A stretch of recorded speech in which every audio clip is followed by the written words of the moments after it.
There is something in the air. People want justice for the Palestinians. People want this war and this conflict to end. People want the occupation to end because it's good for Israel and it's good for the Palestinians.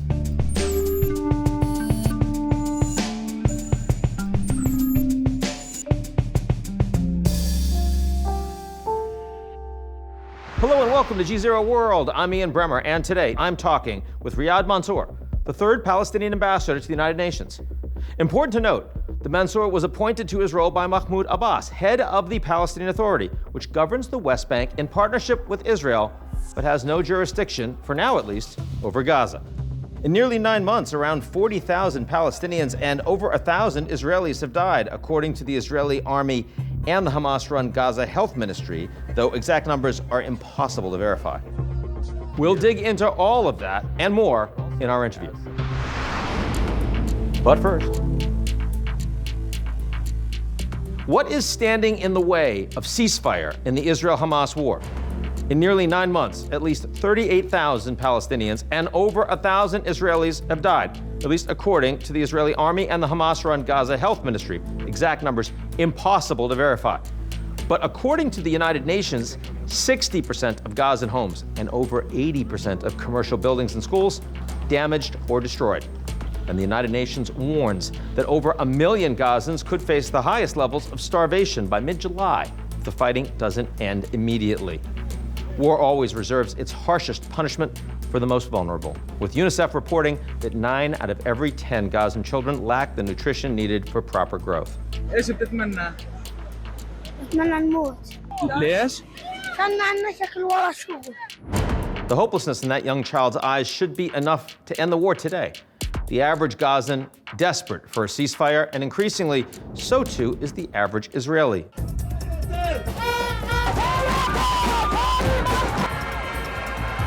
In recent days, thousands have flooded the streets of Jerusalem and Tel Aviv to demand a pause in hostilities and the immediate return of the Israeli hostages still held by Hamas. They're also demanding something else. We have to replace this evil government. This is our time. There are 120 hostages still in Gaza. We have to replace the government. This is our only way to get them back and to get Israel back. Israeli Prime Minister Benjamin Bibi Netanyahu's grip on power is slipping and his governing coalition is falling apart. Last month, Israeli centrist Benny Gantz resigned from Bibi's war cabinet. Shortly after, a military spokesman refuted Netanyahu's long-standing vow to eradicate Hamas at any cost. Hamas is an idea. Hamas is a party, and it is implanted in people's hearts. Whoever thinks that we can demolish Hamas is wrong. As the moderates in the government abandon ship, Netanyahu will have no choice but to bow to the far-right hardliners in his coalition if he wants to stay in power. And you can bet your bottom shekel that the last thing these folks want is a ceasefire. But it's not just Netanyahu who is keeping this war going. Hamas, which started the war and which has used Palestinians as human shields, has stood in the way of any realistic peace deal. In late May, President Biden unveiled a ceasefire proposal that he said had the support of the Israeli government and the global community. Here's U.S. Secretary of State Antony Blinken speaking to Hamas's refusal of that deal while in Doha last month. A deal was on the table that was virtually identical to the proposal that Hamas put forward on May the 6th. And Hamas could have answered with a single word: yes. Instead, Hamas waited nearly 2 weeks and then proposed more changes, a number of which go beyond positions that it previously taken and accepted. Getting back to my initial question, it's not so much what is standing in the way of a ceasefire, but who? And the answer is the people in charge. Until that changes, the fighting and the suffering will continue. Here to talk about how to end the suffering is the man who represents the Palestinian people at the United Nations. Here's my conversation with Riad Monsour. Ambassador Riad Monsour, thanks so much for joining us today. I'm happy that you have me. So I want to first introduce you a little bit to our audience as, not only the representative of the Palestinian Authority here in the United Nations, but also as someone who grew up here in the United States. A little bit on your background, I think, would be great. I am officially the representative of the State of Palestine at the UN. I am the ambassador of the State of Palestine to the United Nations. I have been in this post for a relatively long time, and I did my studies in the United States, in Ohio. My father was a steel worker in Youngstown, Ohio.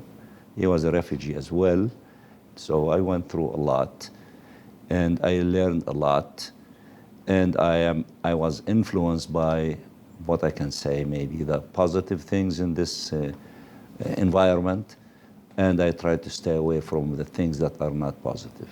Now, you pointed out that you're a representative of the Palestinian state, and the reason I didn't introduce you that way, of course, is because while the United States says that they want a two-state solution to the Israel-Palestine conflict, they have not yet recognized a Palestinian state in a way that some countries around the world have, and increasingly over the last few weeks.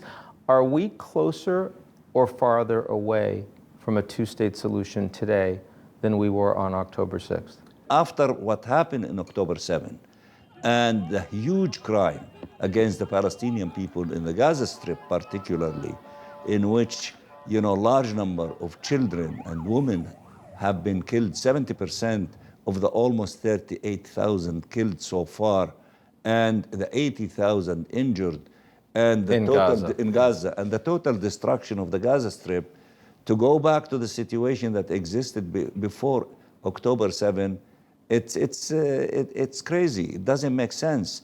What makes sense is to listen to this massive shift in the global picture in the United States of America, also among streets of all capitals. Hundreds of millions of people are asking for the end of the genocide, the end of, the exterminations of Palestinians in the Gaza Strip, and to end the occupation and to allow for the two-state solution. So therefore, I think maybe out of this tragedy and the ashes of the war, that people to come to their senses, and a forceful role by the US administration to move forward, to say enough is enough, let's implement the two-state solution. I accept that there is more international interest, prioritization, pressure, and resource to bring the outcome that you're suggesting.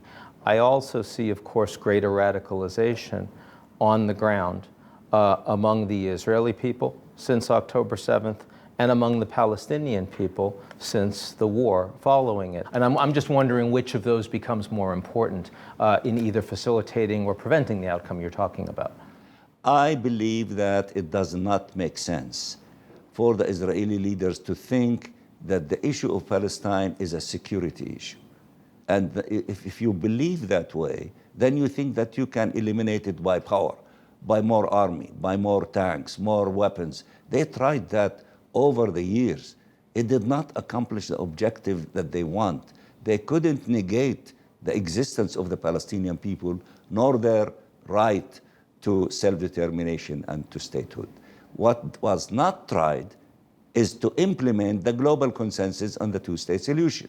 Let's try it. Let's end the occupation. Let us have two states living in peace and harmony next to each other to open new chapters of the relationship between the two people, which is different than the relationship of resentment and negations of the other, and legislating in the Knesset that only Jews have the right to exercise self-determination between the river and the sea, which means that the Palestinian people do not exist. You fully recognize the right of Israel to exist as a sovereign state. And in fact, late Chairman Arafat signed on that in front of the White House during the time of President Bill Clinton. And I'm saying that because I want to make sure the audience understands that you represent the Palestinian Authority and that you have no connection with authority with Hamas in Gaza. I represent the state of Palestine at the United Nations. Of which Hamas plays no role. When I say I represent the state of Palestine, many things and everything, all the Palestinian people at the United Nations. So I defend the rights of all of the Palestinian people at the United Nations. I do not defend narrow platform or rights of a political party.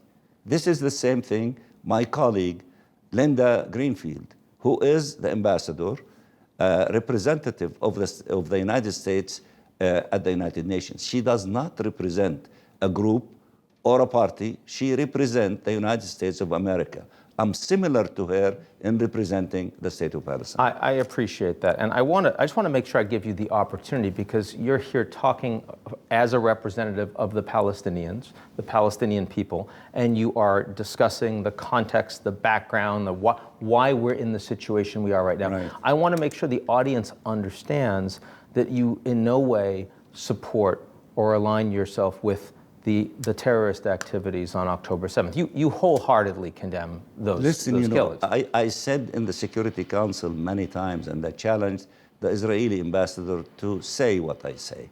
I said I condemned the killing of innocent people regardless of their religion, ethnicity, or national belonging. Innocent people, innocent civilians, should not be exposed to any harm. This is international law. Can you say the same thing that I am saying? He never said that. And the hostages that have been taken since should be released, as the Secretary General of the UN has called for many, many times. You would certainly support that. Not only that, but we legislated resolutions in the Security Council, in the General Assembly calling for that, including the last resolution in which it calls not only for the release of the hostages, but also release of Palestinian prisoners. So talk about any influence you feel like your government has over what Hamas does and does not do with the occupation of Gaza. Well, I think that the United States is very actively involved in negotiating with Hamas through Qatar and Egypt. And Israel is negotiating with them through Qatar and Egypt. And you know that they reach some progress. They are still working on other issues. So those people of influence are engaged in this kind of process. Now, for us internally, we need to put our house in order with all political groups. Once upon a time, Hamas won the election in the year 2006. And in a democratic way, if a political party, regardless whether you like them or not, win an election, then they're entitled, to run the government of that state. And we will see whether the people will be, happy with them or not. When you talk to the Gulf states, when you talk to the Americans, when you talk to those that are trying to bring about a ceasefire, one of the few things they agree on is that Hamas can play no role in the governance of Gaza, in part because it would be an unacceptable security risk for the Israelis, and in part because they see Hamas as a terrorist organization. So in that regard, it would be considered very different, right? I mean, when you're fighting a war that is specifically not about the destruction of the Palestinian people, but is specifically about the destruction of that terrorist organization that, again, won a democratic election. You're absolutely right about that. But it certainly makes the international community feel very differently about the outcome. But may I ask you a question? Sure. If that is the characterization, as you describe it, Yes. then why are they negotiating with them through intermediaries? Why would they, in the last resolution submitted by the United States in the Security Council, appealing to Hamas? To Hamas, yes. Okay. So, and also... You're saying that you can't negotiate with a terrorist organization? I mean, it's happened many, many times historically, so... You can characterize anyone as you wish. Once upon a time, and in fact, yes, until this moment, as we speak, yes, in spite of the fact that Yasser Arafat and Rabin signed the Oslo Agreement in front of the White House, that's right, in the presence of President Bill Clinton, do you know that the PLO, which is the major grouping of or political forces that leads the Palestinian state and leads the Palestinian Authority, is considered by the Congress as a terrorist organization? Does that make sense? I'm not trying to make a fixed point of international law. We're trying to talk about what the path of peace and progress is. When you mention someone like Yasser Arafat, you were talking about people whose political characterizations right, were historical and an effort to bring them in to facilitate peace. Here, we're talking everyone that is trying to facilitate a two-state solution is trying to move beyond Hamas and work with a Palestinian liberation organization. You're looking at the representative of the state of Palestine. Absolutely. I am a man who committed all of my life, at least the last 20 years of it, if not longer, for peace. I am at the United Nations. We are in the business of peace, not in the business of war. The first sentence in the Charter of the United Nations, it says that we, the people, want to save the future generations from the scourge of war by resolving conflicts through peace. I am committed to peace.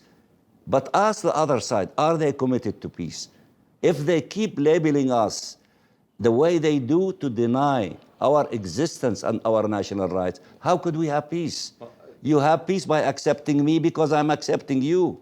Let us work in ending the occupation and have a peace treaty. I'm not suggesting that your Palestinian Authority is not committed to peace, but I am suggesting that when you're criticizing the Israeli government as wanting to continue a war, we also recognize that Hamas has shown very little interest in ending the war. Listen, you judge us, you judge me by my conduct at the United Nations. And you judge the other side and their representative by their conduct at the United Nations. And the jury is our colleagues, ambassadors of other states. When we have 149 states recognizing the state of Palestine and the representative of the state of Israel cursing everyone, accusing them of being anti-Jewish and anti-Semitic, what should you believe? My rhetoric or his rhetoric or the judgment of the jury of our colleagues who are from all corners of the globe? Isn't it, enough for people to see, for example, in hundreds of universities in the United States, led by elite schools such as Columbia, demonstrating Jewish students, Palestinian students, Arab students, Muslim students, black students, brown students, all kinds of students for justice. This is a very elitist school in which if you have a record, you might jeopardize your job as a doctor, a lawyer, an engineer, but yet they are committed to justice to the point that they are willing to do that. Isn't there something different in the air? Shouldn't we be listening to them? Shouldn't we believe that they are doing that because they're genuinely committed to the principles of democracy and justice? And therefore, to change our conduct and views based on these new realities, instead of being fixated in the views of realities of the past. What do you think needs to happen to move from where we are right now to a period where we can look at progress? Because we have heard the Americans now, we've heard the Americans talking for months about a deal that is this close to being signed, one that they said that the Israelis supported and Hamas refused and walked away. Now we have the Israeli prime minister saying he's changing the terms of what he's accepting the deal. How do you get there? I think that the United States of America, with its massive influence over Israel and massive influence of states in the Middle East, is capable of playing an honest broker. They need to be decisive, they need to be fair, and they need to listen to the sentiment of the American people in campuses, universities, in the streets, and to listen to the great majority position of almost everyone at the United Nations. Most of them are friends of the United States of America. They're not making this position because the Palestinian delegation is magicians and they are playing with their minds and making them vote the way they do in favor of justice for the Palestinian people. There is something in the air. People want justice for the Palestinians. People want this war and this conflict to end. People want the occupation to end because it's good for Israel and it's good for the Palestinians. This is what's happening. We need courageous, firm, and wise men to say this is the time that peace is going to happen. One of my concerns is that you have organizations on the far right in Israel that are not interested in having Palestinians in Gaza have humanitarian aid. They're interested in having them leave so that they can occupy that territory.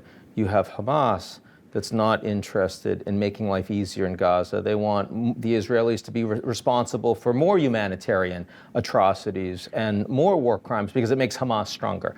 That when you have the two principles that are adversaries that benefit politically from more crimes and more crisis, doesn't it make it a lot harder to resolve? That is dangerous because in all those criminals in the past, including the Holocaust, they gave justification for their evil, action. And if we descend to the logic of the extremists, those cruel anti-humanitarian, on both sides of the conflict, on any side, okay, then you will not be focusing on what needs to be done and solutions and humanitarian projects.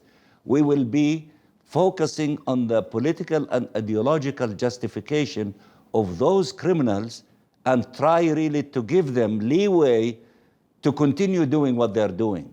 There should not be leeways, the justice for these crimes that we said in the past, never again. But when we say never again by anyone. No one has a special way of committing it against others. Never again against anyone, regardless of who the anyone is. We should not allow genocide to take place against any people or any group in any place under the sun, and to go after those who are committing these crimes, regardless of their background and their history. Is it possible that when we talk about reconstruction, that some of the Palestinians in Gaza actually would be safer for a period of 6 months, a year, moved into camps that can be made secure in Egypt while reconstruction is going on? Is that a plausible scenario, or is that a non-starter from your perspective? We want our people to stay in our homeland. We lived the first Nakba. It was horrific. My parents and my relatives used to tell me they lived in valleys and caves before UNRWA came to give tents and to give dwellings and to give this and to start for people to live their new life in the new places and the new environment. We want to live in our own country in dignity and as proud people. So we don't want to leave. There are a number of people that have left who have resources, money, and maybe others, if they have the chance to leave, they might leave. But 2.3 million Palestinians in the Gaza Strip, all of them cannot be left unless there is a plan, either to kill them or to get them out of that area in order to cleanse the historic land of Palestine from the Palestinian people. And that is an evil genocide thinking. And there are those in Israel who think that way, and they are in government. We face these realities. But yet, in the same time, we do not give up and say that that is our future, and therefore, let's look for a place to run away from this situation. We're optimistic, we have hope, and we want to rebuild our life. We want to live in our country like other people. People are proud of their countries, and our people are resilient. If we have peace and we live in our country, we could be so creative that we will be one of the most successful states in the Middle East. Riad Monsour, thanks so much for joining us today. You're very welcome.